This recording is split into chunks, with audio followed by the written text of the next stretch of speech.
Voilà, alors nous saluons fidèles téléspectateurs, grand H, grand homme, mais soit pour vous un grand que vous allez encore découvrir, redécouvrir, parce qu'il est passé une fois dans cette émission que vous aimez, une émission qui vous permet de connaître de grandes personnalités, leur savoir-faire, les rapports de notre société. Et ce soir, nous recevons pour vous M. Héritier Mpiana-Pierre.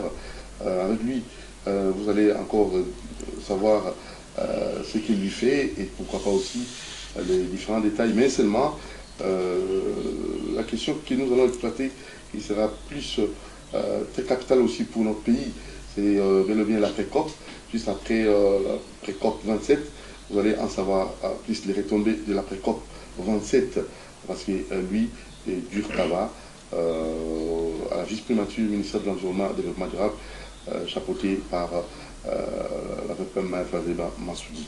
Alors, bonsoir, monsieur Héritier Mpiana-Pierre. Bonsoir, monsieur Doudou Montieri. Vous allez très bien? Très bien. Alors, je te rappelle peut-être, Héritier Mpiana-Pierre, pour encore parler de vous, parler de ce que vous faites pour les téléspectateurs qui vous... Bon, peut-être juste exceptionnellement, un petit rappel. Oui, peut-être juste une présentation. Je suis Héritier Mpiana-Pierre, je suis directeur de cabinet adjoint de son Excellence Madame le vice-premier ministre, ministre de l'Environnement et Développement durable, Madame Eva Zaïba. Et nous sommes là, nous travaillons ensemble. Voilà. Je peux aussi ajouter que je suis président de la Fondation Héritier Mpiana-Pierre, qui est bien implantée en République démocratique du Congo et qui a beaucoup d'activités à son actif. Et plus précisément, dans la ville de Chikapa, où nous avons aussi beaucoup des activités avec notre base très bien solide là-bas. Et aussi cadre au mouvement de libération du Congo. Je suis bien entendu cadre au mouvement de libération du Congo, où je suis également où je suis secrétaire national en charge des pétantiques, le parti cher au président Jean-Pierre Bemba, que j'ai salué avec beaucoup de respect en passant. Commençons par le tout premier volet, donc l'après-COP 27. C'était vraiment un grand événement parce que notre pays a acquis pour la toute première fois cette conférence. C'est pas, et c'est comme ça, de donner plus de précisions à nos téléspectateurs qui vous sont nombreux, les retombées de cette pré-COP 27. C'est pour moi un plaisir de parler de la pré-COP aujourd'hui, parce que nous en avons parlé avant qu'elle ait lieu. Et surtout le segment ministériel. Bien sûr, nous en avons parlé. Nous avons parlé du segment des scientifiques, nous avons parlé du segment ministériel avant que ça ait lieu à Kinshasa. Et aujourd'hui, c'est pour moi un motif de fierté de pouvoir en parler après que nous l'ayons organisé. Je voudrais dire que beaucoup n'avaient pas cru dans les capacités de la République démocratique du Congo à pouvoir organiser cette pré-COP. Beaucoup ne nous avaient pas accordé la chance de pouvoir le faire, mais tout simplement avec le leadership du président de la République, son Excellence Félix Tshisekedi Tshilombo, nous avons cru, n'est-ce pas, dans ces potentiels de la RDC de pouvoir organiser des grands événements, et surtout en nous basant sur notre leadership qui est tout à fait naturel, avec le dynamisme de son Excellence Madame le vice-premier ministre, ministre de l'Environnement et du Développement durable. Nous avons cru et nous nous sommes battus corps et âme.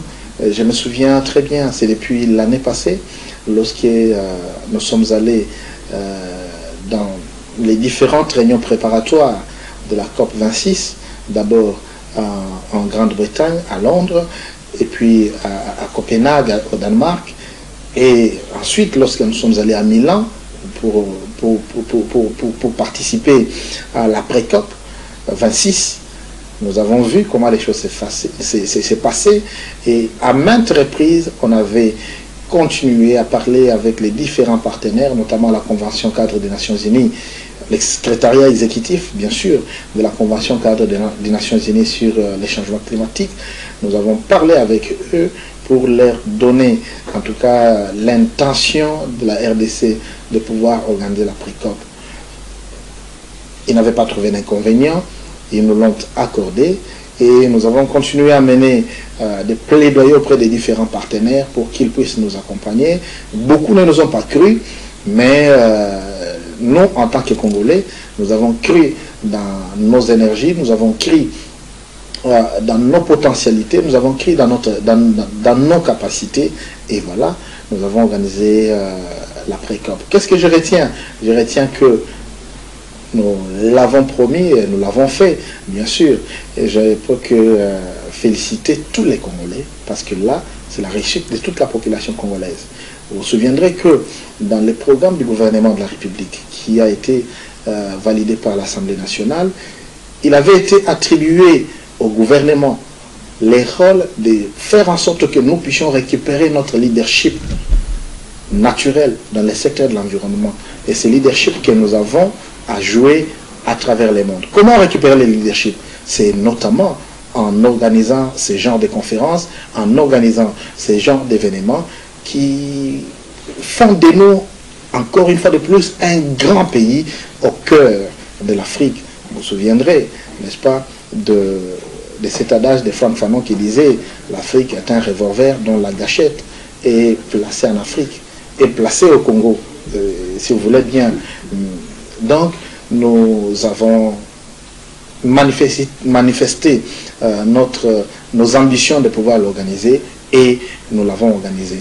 Et aussi, ce qui est plus important, ce qui doit être retenu, c'est que d'après les témoignages des différents partenaires, des différents ambassadeurs, même des différents participants, les États-Unis d'Amérique, la Suède, la Suisse, la Grande-Bretagne, tous aujourd'hui, ils ont reconnu la grandeur de la RDC.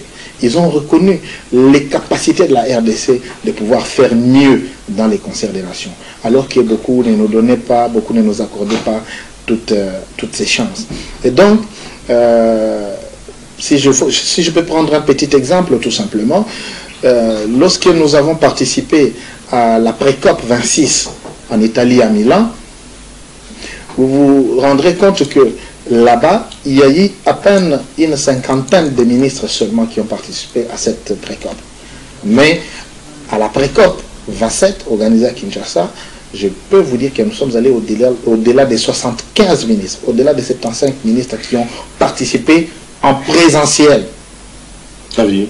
Après Covid, où beaucoup de gens hésitaient à participer à des conférences au niveau international, mais dans notre pays, nous avons eu à peine plus de 75 ministres qui ont participé en présentiel à cette pré-COP. Alors pourquoi sont-ils venus nombreux, selon vous? Non, mais ils sont venus parce que aujourd'hui tout le monde reconnaît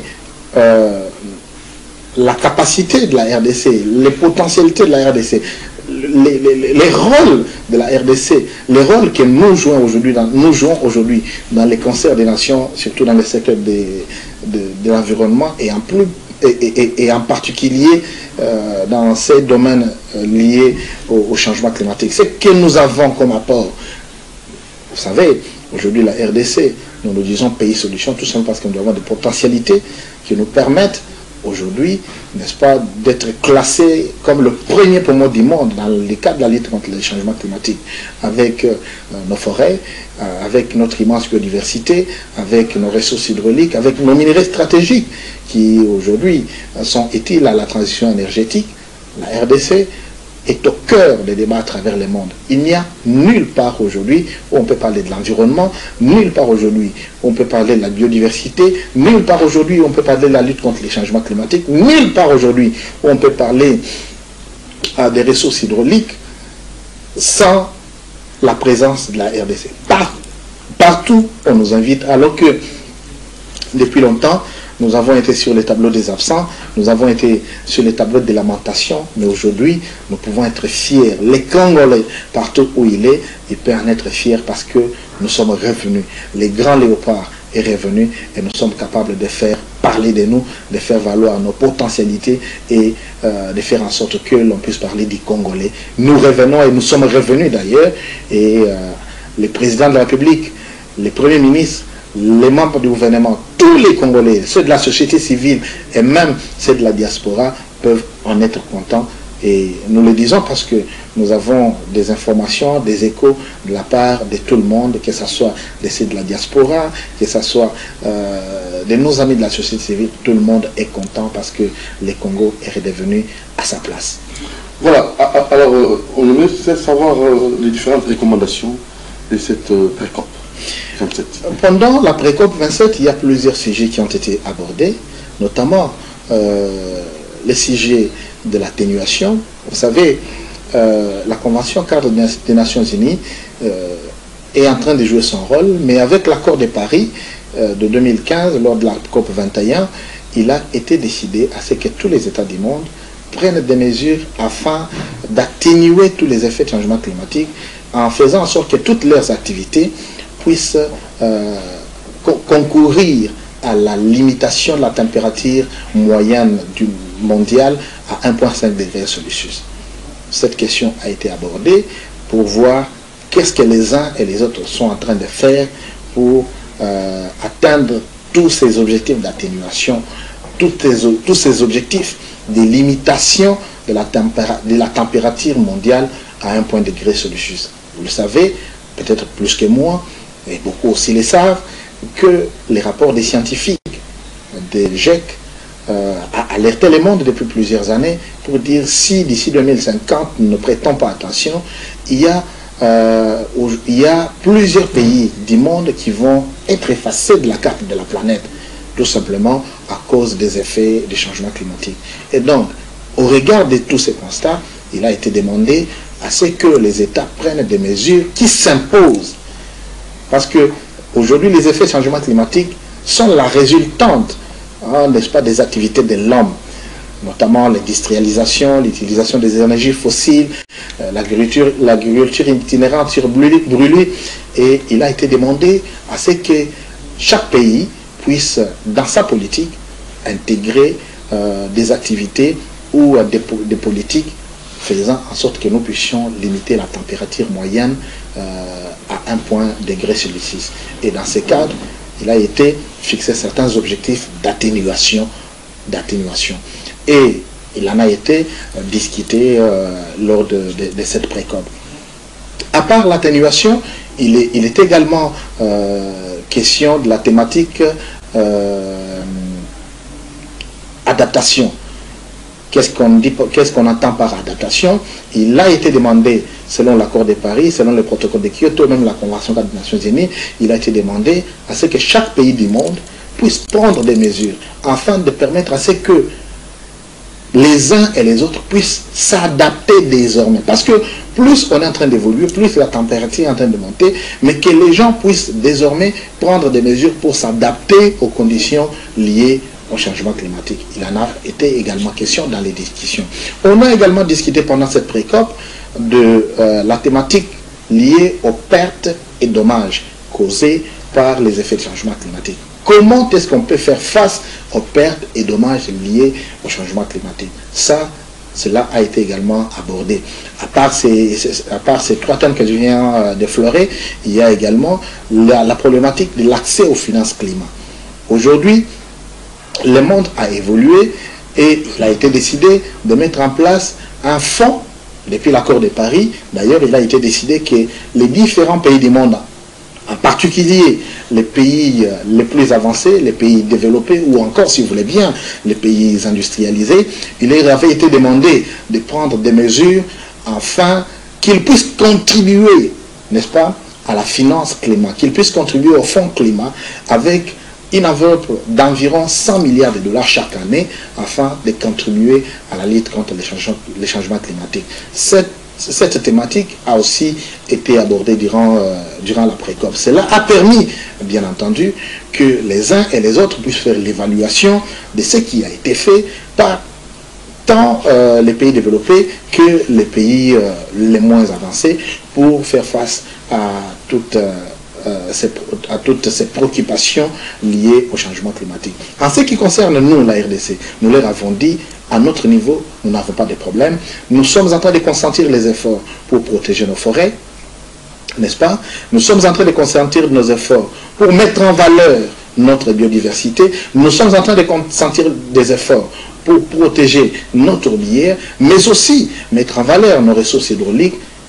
Il est question maintenant que vous, qui êtes en face de nous, les pays développés, vous puissiez aussi amener une compensation équitable aux efforts qui sont en train d'être consentis par les Congolais que nous sommes. Vous imaginez, nous avons des forêts, nous disons à nos frères et sœurs qui vivent dans ces forêts de ne pas y toucher. En contrepartie, qu'est-ce que nous mettons à leur disposition? Ça, il en a été question durant la précop. Nous leur avons dit, si vous voulez que nous puissions trouver des solutions efficaces, mettez des moyens à la disposition de tous ceux qui vivent dans les forêts, de tous ceux qui vivent des forêts, afin qu'ils arrivent, n'est-ce pas, à subvenir à leurs besoins. Vous allez dire aux gens, ne coupez pas les forêts dans le cadre de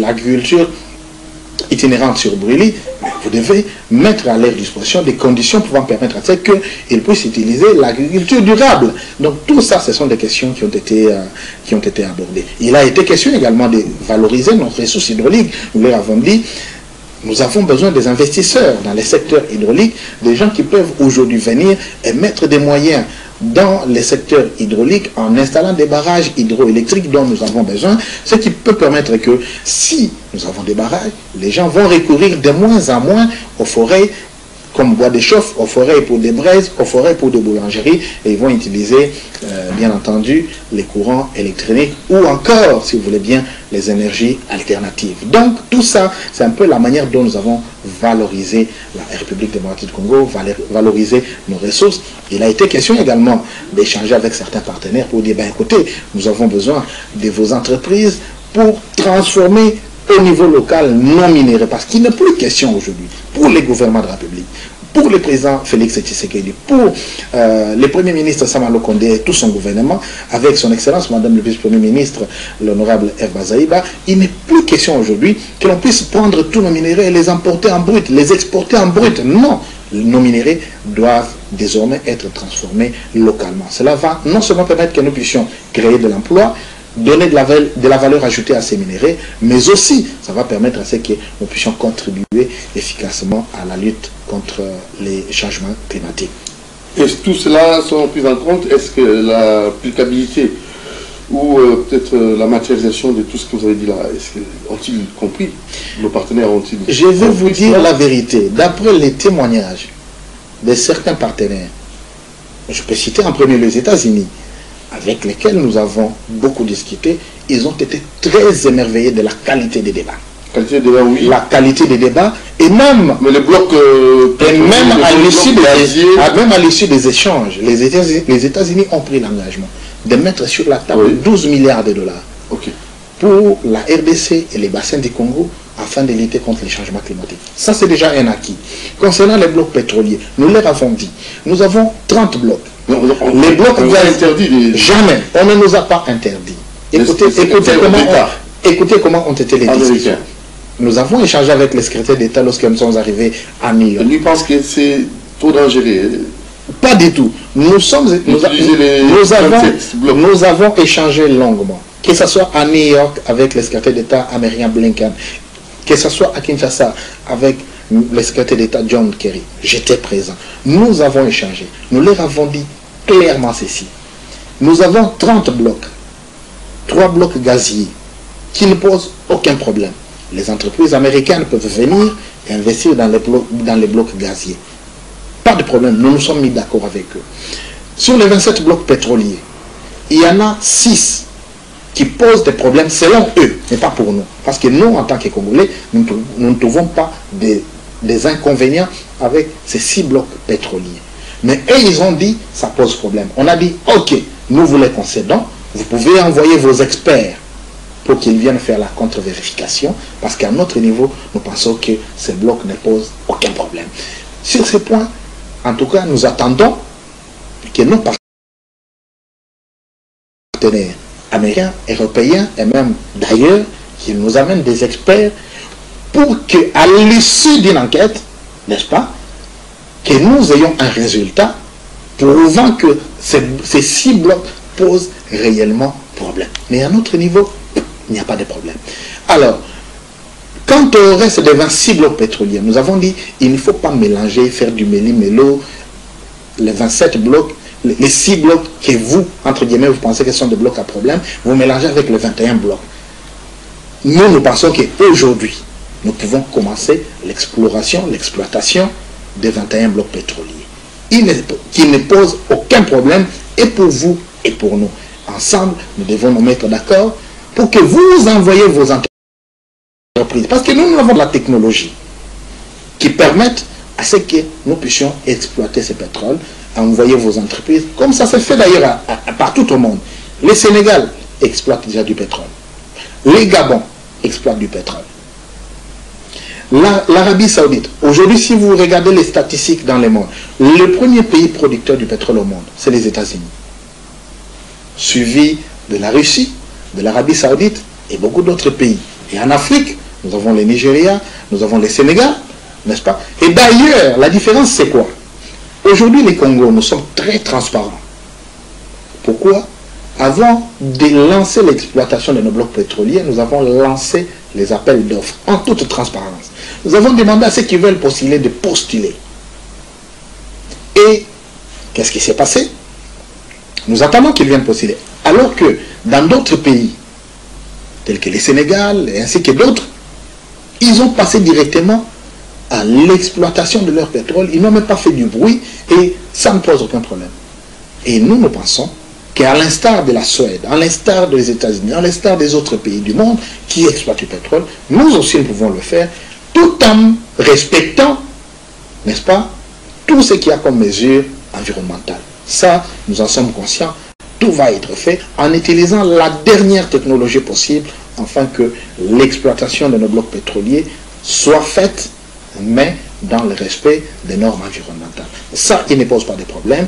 Nous avons parlé avec nos partenaires. Ça a été également une occasion, l'après-COP, pour que nous puissions leur parler face à face. Peut-être parfois nous avons parlé à travers les médias, dans des conférences de presse, ainsi de suite, mais cette fois-ci, c'était en face que nous avons eu beaucoup de réunions bilatérales et nous avons échangé avec eux et nous espérons qu'ils nous ont compris parce que certains nous l'ont dit qu'ils ont compris. C'est question maintenant que nous puissions passer à l'acte après que nous personnellement, nous serons convaincus que le message est prêt. Voilà, la tripartite Brésil, Indonésie et RDC autour de 3 bassins tropicaux humides de la planète. Est-ce que nous pouvons quand même savoir qu'est-ce qui ressort de cette tripartite RDC, Indonésie et Brésil? Je voudrais souligner ici que dans l'histoire de l'après-COP, c'est la toute première fois que l'après-COP s'est organisée en 2 segments. Les segments des scientifiques et les segments des ministres. Et les segments des scientifiques organisés à Yangambi a permis d'éclairer les mondes, parce que là, il y a eu des scientifiques venus du monde entier, de tous les continents. Cela a permis d'éclairer les mondes sur les capacités, sur le pouvoir, sur l'importance même de ces 3 bassins tropicaux. Les bassins du Congo, les bassins de l'Amazonie et même les bassins de l'Indonésie. Les scientifiques ont exhorté les décideurs politiques du monde entier à accorder beaucoup d'attention dans la préservation et la conservation de tous ces bassins tropicaux. Et voilà, il en a été également question lors de l'après-COP. Les scientifiques qui ont fait leur rapport ont permis à ce que les ministres puissent encore se sentir interpellés et qu'ils puissent mettre dans leur agenda l'interpellation des scientifiques pour dire les bassins du Congo, les bassins de l'Amazonie, les bassins de l'Indonésie, ce sont 3 bassins tropicaux les plus principaux au monde qui aujourd'hui séquestrent les maximums de gaz à effet de serre et qui permettent à ce que vous, pollueurs, ainsi que nous qui ne polluons pas, nous puissions être exposés aux effets du dérèglement climatique. Et cela étant, il est important que les uns et les autres prennent des mesures qui s'imposent pour la protection de ces bassins. Et comment prendre des mesures? C'est notamment en investissant dans les différents secteurs prometteurs dont j'ai souligné, notamment dans les ressources hydrauliques, dans les minerais stratégiques, mais aussi, n'est-ce pas, dans la biodiversité, dans la protection de la biodiversité. Il faut vraiment les moyens. Il faut aujourd'hui, n'est-ce pas, mettre les moyens dans la finance climat, donner aux pays membres de ces bassins les moyens nécessaires afin qu'ils puissent résister à l'exploitation forestière, qu'ils puissent résister à la destruction de la biodiversité, et cela va concourir à la protection de l'environnement, à la protection de nos forêts et à la lutte contre les changements climatiques. Voilà. Ça, c'était important de les retenir. Ça a permis à ce que les délégations présentes à Kinshasa puissent désormais mettre dans leur agenda les débats qui vont avoir lieu, les débats qui aura lieu en Égypte à Sharm el-Sheikh, afin qu'ils tiennent compte, n'est-ce pas, de ces trois bassins principaux. Ce qui fait que aujourd'hui, la RDC, l'Indonésie et le Brésil vont désormais faire bloc, parce que nous avons tous intérêt à protéger nos différents bassins tropicaux. Voilà, nous avons aussi la présence des étudiants, des différentes institutions et universités. C'était pour quel objet? C'est vrai qu'aujourd'hui, les segments qui a eu lieu à Kinshasa, c'était typiquement un segment ministériel. Mais il faut comprendre qu'il y a les Congolais lambda qui jouent d'une manière ou d'une autre les rôles dans la protection de l'environnement.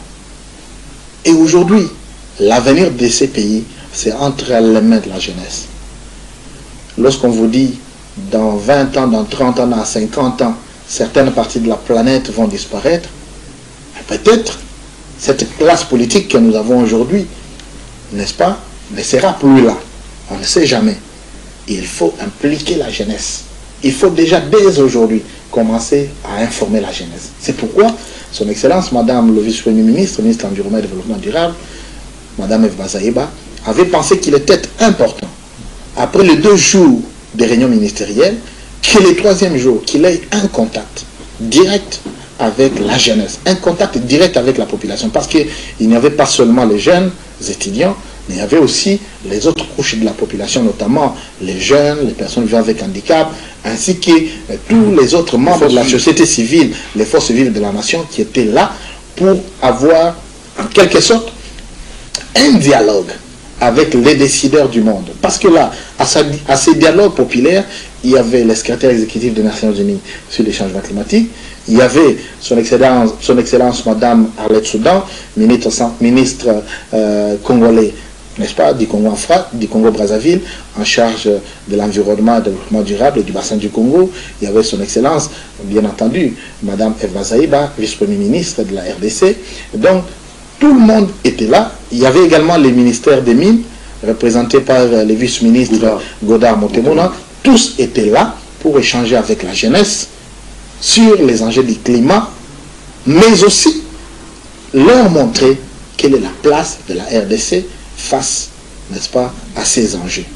Et cela s'était passé de façon extraordinaire parce que les étudiants sont venus, beaucoup ont appris, et certainement, il y en aura qui vont répercuter cela dans leurs travaux de fin de cycle et même dans leur mémoire. Et un jour, ils mettront ça en pratique parce qu'ils sont tous appelés à contribuer à la lutte contre les changements climatiques. Voilà, nous tendons vers la fin déjà. Êtes-vous satisfait de ces assises? Comme je le disais tout au début, je suis autant satisfait que tous les Congolais. Je suis autant satisfait que le président de la République, les chefs de l'État, son Excellence Félix Tshisekedi.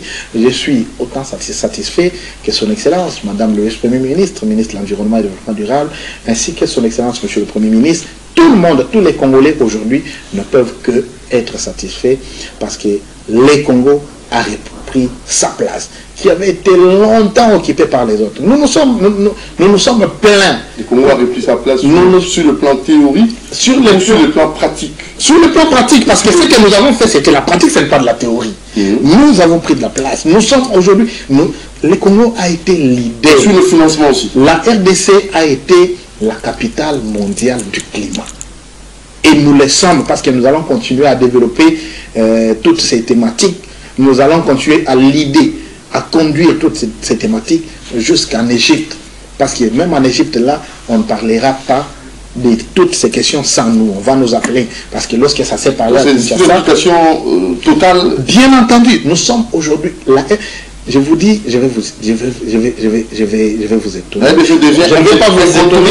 Je ne vais pas vous étonner, mais je vais vous rappeler quand même que depuis plusieurs années, nous étions tous classés sur les tableaux des lamentations. On voyait toujours les autres. Tel pays. Lorsqu'il est question de telle instance au niveau international, c'était les autres pays.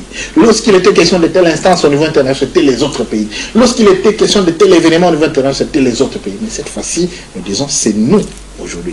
Vous vous souviendrez que durant l'après-COP, il y a également la conférence ministérielle des ministres des pays membres du bassin du Congo, les ministres des pays membres de la CEAC, qui ont fait une très bonne déclaration. Ils ont pris de bons engagements qu'ils sont appelés à implémenter lorsqu'ils vont arriver en Égypte à Sharm el-Sheikh. Donc tout ça, les quelques engagements, on peut quand même en connaître. Notamment la prise en compte des résolutions de la session des scientifiques à Yangambi. Ils ont pris ça en compte. Ils ont pris ça en compte. Ils vont tenir compte de ça lorsqu'ils vont arriver en Égypte. Ils vont parler les langages communs pour la protection de tous les forêts du bassin du Congo. Ils vont revoir aussi le prix de la taxe carbone. Ça fait. J'ai parlé ici de la thématique finance carbone. Il en a également été question. Cette affaire de crédit carbone. Vous vous rendez compte que le prix du crédit carbone aujourd'hui est fixé selon l'acheteur, alors que les mêmes oxygènes que nous respirons aujourd'hui, c'est le même oxygène que respirent les Américains, les Européens et même les Asiatiques. Pourquoi aujourd'hui les prix des crédits carbone pour les Congo, c'est parfois 10-15 $ la tonne, alors qu'au Canada, les prix de la tonne de carbone, c'est 100 $, parfois jusqu'à 120 $. Donc ça faisait partie des débats et tous les ministres ont pris en considération cette recommandation, cette demande des pays tels que la RDC pour qu'il en soit également discuté en Égypte. Donc, comme je le disais, aujourd'hui, la voix de la RDC a été entendue et beaucoup de nos revendications ont été entendues et ça sera pris en compte lorsqu'on va arriver à la table de discussion en Égypte à Sharm el-Sheikh. Et le prochain rendez-vous c'est pris précisément quel jour, quelle date? Non, tout le monde a pris rendez-vous en Égypte. C'est du 6 au 18 novembre. Du 6 au 18 novembre prochain, on sera tous en Égypte pour participer à la COP 27. Comme on avait dit autrefois, la COP 27 de cette année, c'est une COP africaine. Et il était question que nous, Congo, nous puissions aussi en profiter pour organiser la pré-COP. Je vais vous dire, ça c'est un témoignage que j'ai reçu d'un ambassadeur qui a dit que c'était la meilleure pré-COP de l'histoire depuis que la COP a existé. Pourquoi selon vous? Je vais vous dire, ça vient de l'ambassadeur sur le plan organisationnel. Réussite totale. Tout le monde était très content. Tout le monde était sur le plan logistique, sur le plan organisationnel. Et même en ce qui concerne les thèmes abordés, les discussions, c'était la meilleure pré-COP. Ça, c'est le témoignage d'un ambassadeur qui m'a parlé et beaucoup d'autres diplomates. Une très bonne organisation. Une très bonne organisation, une très bonne réussite. Coup de chapeau à la RDC, coup de chapeau à Ma Bazaïba, coup de chapeau au président de la République, coup de chapeau au Premier ministre Samalou Kondé, coup de chapeau à tous les Congolais. Voilà, ça n'est fini pour ce soir. Mot de conclusion, M. Héritier Mpiana-Pierre. Non, je vais tout simplement continuer à... Je vais seulement saluer tous mes amis qui m'ont suivi à partir de Chikapa, tous les amis de la Fondation Héritier Mpiana-Pierre. Je vous salue.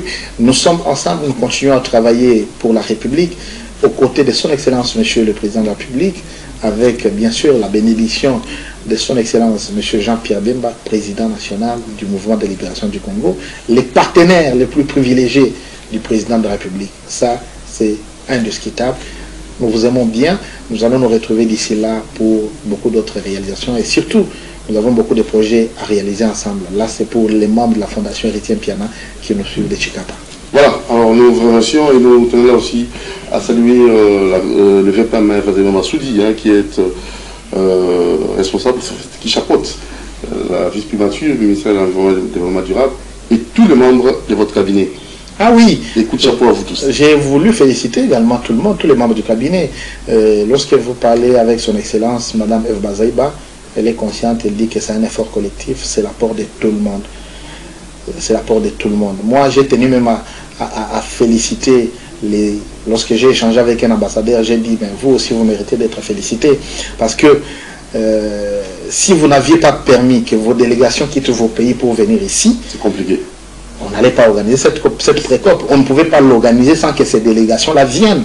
Nous les avons invités, les ambassadeurs ont parlé avec eux, ils les ont demandé de venir. Donc, je voudrais aussi, ici, en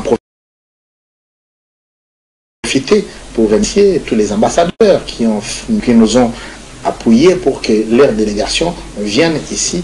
C'est vraiment merveilleux. Ça fait partie de la collaboration que nous devons continuer à développer, mais aussi ça fait partie de l'importance aujourd'hui que les nations du monde accordent à la RDC. Pour cela, nous remercions tout le monde. Très bien. Allez, merci beaucoup, M. Héritier Pianapierre, pour votre disponibilité. Merci aussi à vous, Doudou Montiri, et à tous vos techniciens pour ces moments merveilleux. Très bien. Et à la prochaine occasion, nous tenons aussi à saluer toutes les directions possibles de l'environnement, l'administration. Là, je vois Maman Céline Pembele, qui est aussi de la partie. Hein, Maman Céline, bonjour à toi. Maman Céline Pembele. Allez, ciao. La rediffusion, vous allez suivre cette émission le samedi à 9h, Moro Djambé. Merci Fiston Atunga, Doudou Montiri, il vous aime beaucoup. Merci pour notre grand décès soir. À la prochaine occasion. Ciao. Merci.